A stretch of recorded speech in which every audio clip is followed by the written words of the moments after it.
All right, guys, more match lessons from Utah State, and here I want to address a couple things with offset dots. So I did run an offset dot on my PCC for this match.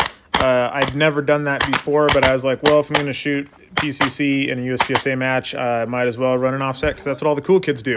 And it did actually come into play on a couple stages. So on this stage here, you kind of shot around this little horseshoe thing. I actually shot it exactly backwards from almost everybody.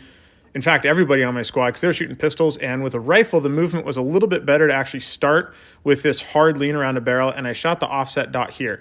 So the one handy thing the offset dots really do for you, they don't actually really give you more ability to lean, but what they do is they put your barrel underneath your sight so you don't have to worry about sight offset in terms of shooting walls. So when your gun is rolled over, you are still aiming with a dot that is over your barrel vertically, and that just makes it nice to not shoot barrels. A lot of people shot this barrel. What I did wrong, though, because I don't really shoot offset dots a lot. I have one on my open rifle, but I very rarely use it. I'm usually shooting my primary optic.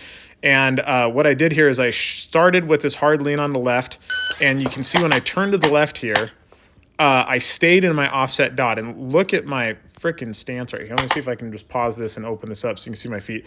So I have this really weird crooked stance going on because I'm trying to shoot my offset, and then as I'm breaking those shots, it was an open piece of paper from like 2 yards away. So honestly, didn't even really need a dot. But as I'm changing out of that position, you can see me square up and switch dots and break those shots and then shoot these on the way back. So this is really just a matter of being comfortable with the gun that you're shooting and understanding when to change things. So obviously not comfortable with this gun. I dry fired it one afternoon and then shot the match. So not used to PCCs. But obviously the solution here is as I'm transitioning targets to transition back to my main dot. So I think this is a thing going forward if I were to shoot PCCs in other matches to really drive home practicing transitions between the offset dot and the regular dot. It's not like it's hard. It's just this movement, right?